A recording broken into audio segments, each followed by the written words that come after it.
that very kind introduction.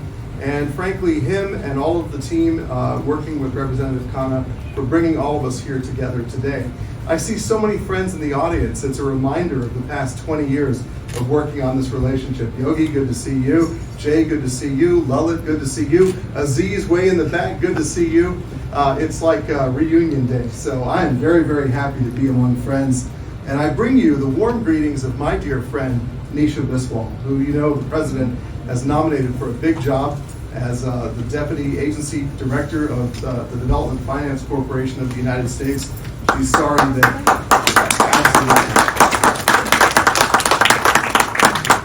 she's sorry that she couldn't join us here today, but she's with us in spirit. Friends, let me just start with a top-line advertisement about the United States Chamber of Commerce. We believe, simply put, in the founder's vision of life, liberty, and the pursuit of happiness. And as Senior Vice President at the Chamber for South Asia, and also President of the United States India Business Council, we work every day toward that credo of our founders. We have 200 member companies that operate in nearly every facet of human enterprise. We were founded in 1975 at the behest of both the United States and Indian governments with a single purpose of seeking to expand and intensify trade, investment, and business ties between the people of the United States and the people of India. We have a team in Delhi and in Washington that works every day unceasingly toward that goal. Why did I take up this role? I was having a perfectly fine career in the State Department, but one thing I realized when I was out in the embassy 2 years ago is that so much of what I had hoped to achieve in the strategic realm had been achieved.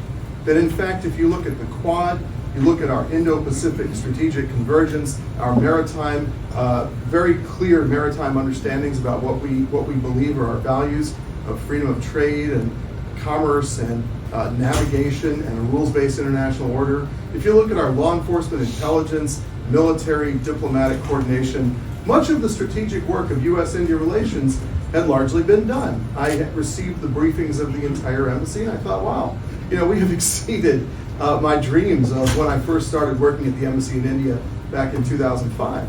But what was interesting and clear is that while the steel skeleton of U.S.-India strategic and state-to-state relations had been achieved, there was still massive untapped potential in the economic business investment dimension of our relationship. And so I thought to myself, that's where the thrust vectoring needs to happen for us to get to a truly built-out relationship between the world's two greatest democracies. So I figured what better place than working with Nisha and friends at the U.S. Chamber to do that. Because friends, I believe if we attain that goal of $500 billion in trade between the United States and India, then it's going to be good for India, it's going to be good for America, it's going to be good for democracy, it's going to be good for the entire world. And so that is the goal of USIBC, and that's why I took up the job. I also believe that the commercial relations between our countries are going to help fuel India's rise to become a $30 trillion economy. If India attains that in this lifetime, and I pray every day for it, it will be so good for the people of this planet. So good, of course, for India. And the business ties are going to do that. They're going to fuel that more than anything else. Ours is a business relationship that is informed by a commitment to climate resilience, inclusive job creation, and is underpinned by trust. Someone mentioned the high trust ecosystem. That's the exact way to describe it. Was that you, Allie? Good man. That's one of the mantras we use, high trust ecosystem. Yeah, that's good. So, we have a really good vibe. I had a wonderful visit to India last week. In fact, I'm giving you this speech I arrived yesterday. It's 1:30 in the morning in India, so if I'm a little rough, you'll know why. But let's think for a minute about where we've been, because so many of these panelists have been talking about where we're going, but we've got to think about where we've been. Think about 1971, the year I was born. Absolute crisis year in U.S.-India relations, arguably the worst in U.S.-India relations. I think of all the trips I made to India as a kid where my cousins would talk about the evils of the American Empire. This was an era when our consulate, founded by George Washington in 1794, our consulate in Calcutta, the street in front of it was named Ho Chi Minh Sarani. And so you think of that era, and I lived it as a little boy, and you think about where we are today. Think about 1994 when I joined the Foreign Service. In that era, there was a list of countries for which we had the highest level of technology denial. So Russia, China, North Korea, Iran, a few others, and India. As an Indian American, I was shocked. But of course, I was the low man on the totem pole, so I couldn't do anything about it. I first started working on India in 2000. I organized a meeting called Foreign Office Consultations between the Indian Foreign Secretary and my boss, the Undersecretary for Political Affairs. And I was the guy making sure the tea and the coffee were served and that the talking points were prepared and all that. And the meeting happened, and let's just say that over 2.5 hours, there was not rancor, but there was definitely a tension in the discussions. So afterward, I went to my boss and I said, "Geez, boss, I'm so sorry. I clearly didn't bake this cake right. I don't know what to tell you." And he said, "It's always like this with India and the U.S. Don't worry about it. This was actually fine. You had tea on actual proper cutlery in China, and so you're a good guy. You're a good diplomat." So, as fate would have it, I pivoted off of working on Middle East and started working on India in 2005. I was posted to the embassy. And just a few days after I got there, President Bush and Dr. Manmohan Singh Ji announced the nuclear deal. And that changed everything. It unlocked the potential of our relationship. It put the past in the past. And it has taken many years to realize that. But that goes to the point I made earlier about how well built out things are. When I went to India this past week, or really yesterday, I met with Ministers Jaishankar, Goyal, Vaishnav, Pradhan. I met with a whole raft of secretaries. I also met the Niti Aayog chairman, Mr. BVR Subramaniam, also the chief of defense staff and others. It's amazing how constructive dialogue with India is these days. It's amazing how much our governments are doing together. If you look at the strategic and technological convergence between the United States and India, it is unimaginable compared to when I was a kid. We have come so far. And it's important to honor the work of thousands of people in both governments, Indian Americans, who have helped bring us to where we are today. Friends, I would say also that it's really important to note how much India is changing. I have a friend, he's one of the gurus of the Foreign Service. He's actually arguably now the dean of American Foreign Service officers who have worked on India. He was a Peace Corps volunteer in a small town in Tamil Nadu in 1970 to 1972. And the other day he was talking about how there's this new fast highway that's going around his village, and that he would like to go and see with his own eyes the changes in that village in rural Tamil Nadu. And I said, "Don, the changes in India are unbelievable. Unbelievable when you think about what we have seen in our lifetimes.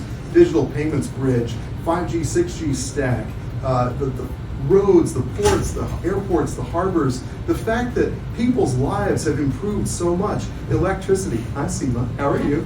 Nice to see you. Electricity. I didn't experience a brownout or a cutout in my entire 9 days in India.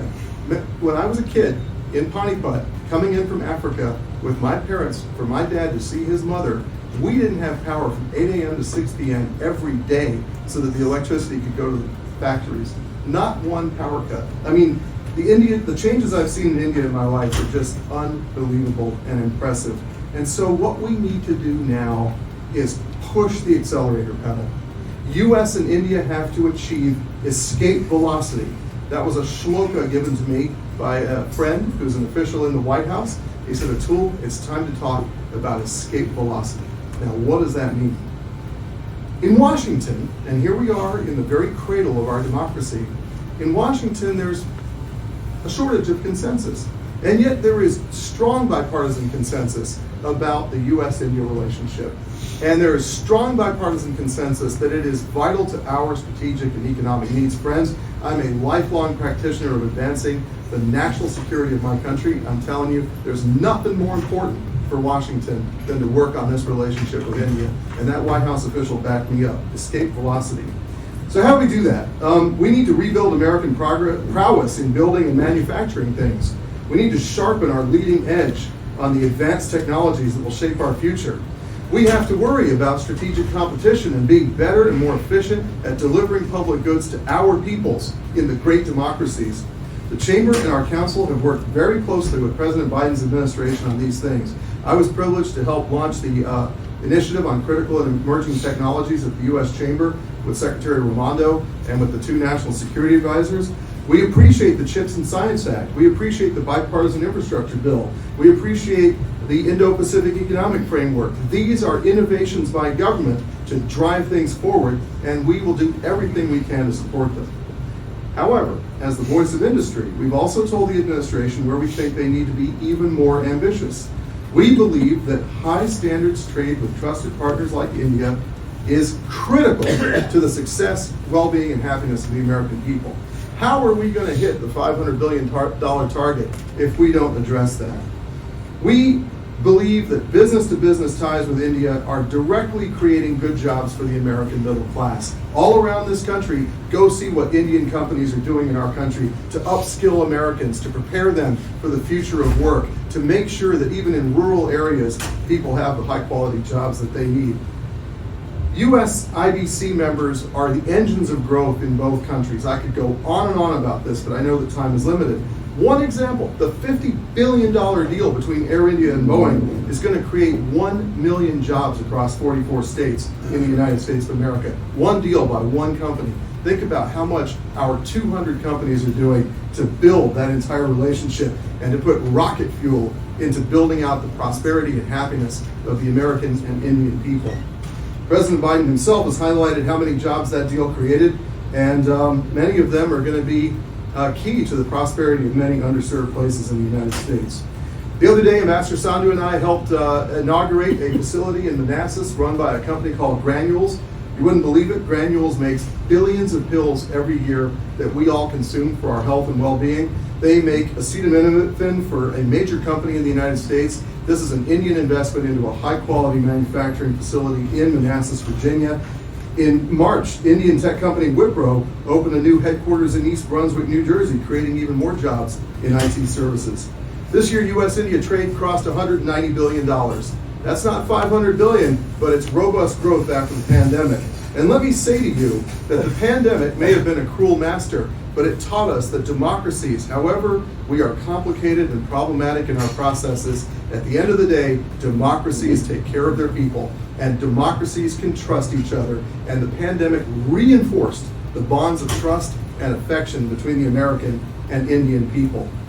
As India grows, in fact booms, and I've never seen anywhere growing as fast as India, it is clear that it is going to help fuel not only India's prosperity, it is going to fuel America's prosperity in the 21st century. So my charge to this entire room is, let's be more ambitious. Let's demand more of our governments. Let's expect more liberalization of trade and investment in both directions. The happiness of our people is at stake. Friends, India's economic rise is going to be one of the happiest and greatest stories of the 21st century. The United States will complement that rise because we have a demographic advantage, we have an immigration and entrepreneurship engine in our country, and we have vision, hope, and I think great commitment to the future happiness of the United States. Make in India will help complement that, and so will Make in America. In a way, it ensures that we have the muscle and sinews and robust strength to power the world to greater happiness and greater freedom. USIBC is committed to that. Our members are committed to that. The U.S. Chamber is committed to that. I want to thank you all for your attention. Wish you a great day and good success. Thank you.